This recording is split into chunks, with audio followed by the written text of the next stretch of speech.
The parents knew me and my background as we came from the same village, but never knew of my relationship with their daughter.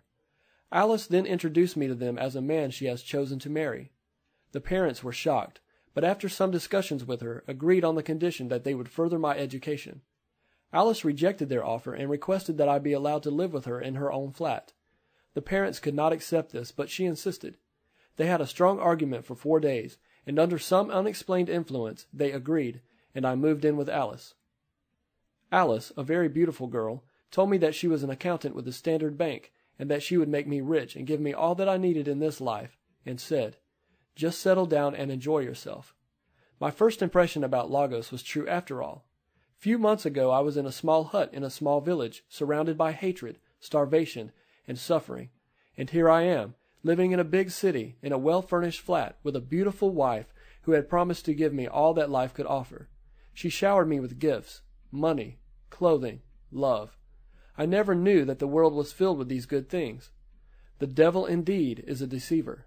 The Scripture rightly says, "The thief cometh not but for to steal, to kill, and to destroy." Only the Son of Man, Jesus Christ, can give life and give it more abundantly. John 10:10. Dear reader, the devil has no free gift. Whatever he gives you is for an exchange with your soul. This state of euphoria was short-lived because after a period of 3 months, strange things started happening. The mysterious experiences. One night, I woke up in the dead of the night and found a boa constrictor beside me. I wanted to shout but could not. Some nights, I would wake up to see Alice's body as transparent as a cellophane bag. Some nights, she would disappear and reappear. Some nights, I would hear strange noises or dancing in the living room. I could no longer bear these fearful happenings, so I decided to ask her, and the first reaction was violence and serious warning. She said, "Do not ask me this question again, or else I will deal with you." From then, I knew my life was in danger. I then preferred the sufferings in the village to what I came to discover. I became afraid of her. 2 days passed, and she came with smiles, gifts, and hugged me. She told me how much she loved and cared for me, and encouraged me not to be afraid, and promised to explain things to me later. She took me to a nightclub, and there reminded me of her promise to make me rich, and told me, "One day, you will know all that I know." We came back, and life continued as normal between us. Inwardly, I knew I was in danger. But how could I escape, and where would I escape to? It is important to note here that Alice's parents did not know that their daughter, though young, was involved seriously in occultism and spiritualism, and she seriously warned me never to tell them if I loved my life. Dear reader, can you imagine a 20-year-old girl doing all these things? The outside world saw her as a very beautiful and harmless girl working with a big bank, but she was the devil's agent. There are a lot of Alices in the world today, as you will find out later in this book. A horrific discovery. One day, after she had left for work, I decided to search the flat. As young as she was, the flat was well furnished. She had 4 refrigerators, and on opening one I saw human skulls, different parts of human body, both fresh and dry. Inside the ceiling were skeletons. In another corner of one of the rooms, I saw what I later knew as a chamber, a water pot filled with blood, and a small tree in the center of the pot, a calabash, and a red cloth by it. I could not continue. Now I knew that I was a dead man, and since I had nowhere to run to, I surrendered my life to whatever comes, life or death, and kept sealed lips. Alice came back from work, and from the way she looked at me, I knew that right in her office she knew what I did in the house. Encounter with the occult world. The following day she requested me to follow her to a meeting. I was already a captive and had no choice. We went to a very big building on the outskirts of Lagos. On arriving, the building had an underground conference hall. I was instructed by Alice to enter backwards. I obeyed and entered with my back. She also did the same. The hall was so large, with about 500 young men and women seated in a circle, and seated above them was a man whose head could only be seen, and without a body, as the leader. Some of these young people were students, undergraduates, graduates, teachers, etc. Alice pressed a button on the wall, and a seat came out from the ground, and I sat. She did the same, and another came out for her, and she sat. She introduced me to the congregation as a new member, and they applauded and welcomed me. Alice was promoted as a result of this. All that they discussed in the meeting I never understood. At the end of it, and as we were about to leave, I was asked to come back alone the following day by the leader. This was my first encounter with the occult world.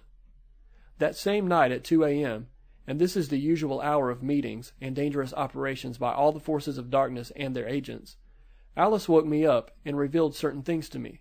She said, "I am not an ordinary human being. I am half human and half spirit, but mainly of the spirit. What you see in my chamber is what I use during my prayers every morning, so that the spirits will guide me through the day. As for the skeletons, I will tell you later." I never said a word.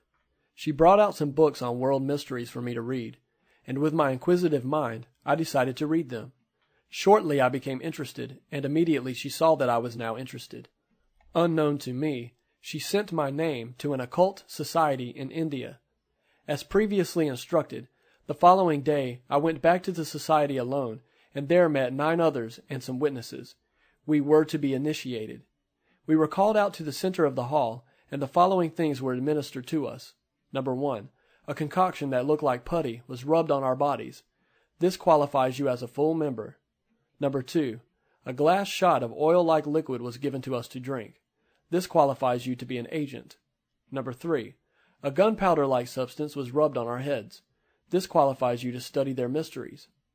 Unknown also to me, this initiation ceremony was being recorded in India, and the next day I received a letter from them.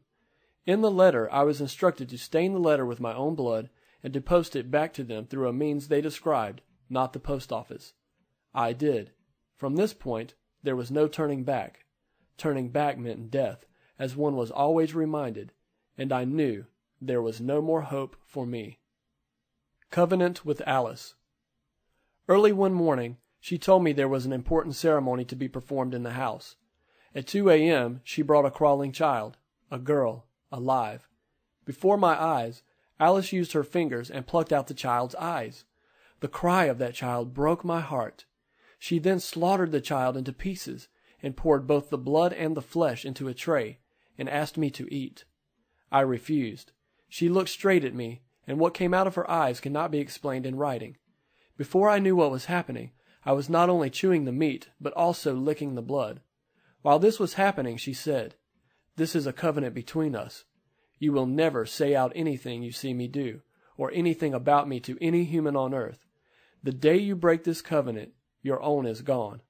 Meaning that the day I break this covenant, I will be killed." After this incident, I started having strange feelings inside me. I was changed and could no longer control myself. A word of warning to mothers. Do you know your house helps? What is his or her background like? Do you care to find out all about him or her before entrusting the lives of your children to him or her? How did Alice get the little child she slaughtered, you may ask? Therefore, parents, know the background of your house helps. When Alice saw that she had succeeded in getting me fully involved in Spiritism and was fast growing in it, she was satisfied and knew her mission was accomplished. She found a flat for me, helped furnish it, and thereafter severed the relationship. Covenant in India. The society in Delhi, India, sent me a second letter asking me to come over to India.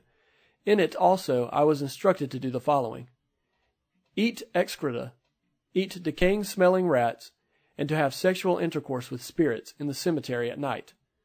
After fulfilling the above, I was bound never to have any sexual intercourse with any women on earth. I sent a reply to their letter informing them that I had no visa, neither do I know how to get to India. At this time, I had started doing business. I was a serious smuggler, but because of these powers behind me, I had no trouble with customs, etc. I started having a lot of money. Food and materials were no longer scarce. One day, I locked my flat and went out. Coming back, I opened the door, and behold, a man sitting in the parlor. I was afraid. He said, "Are you not Emmanuel Eni?" I said, "I am." He said, "I have been sent to come and collect you to India, so get ready." I looked everywhere, went and sat beside him on the cushion ready for the next order. But like lightning, he touched me, and we vanished.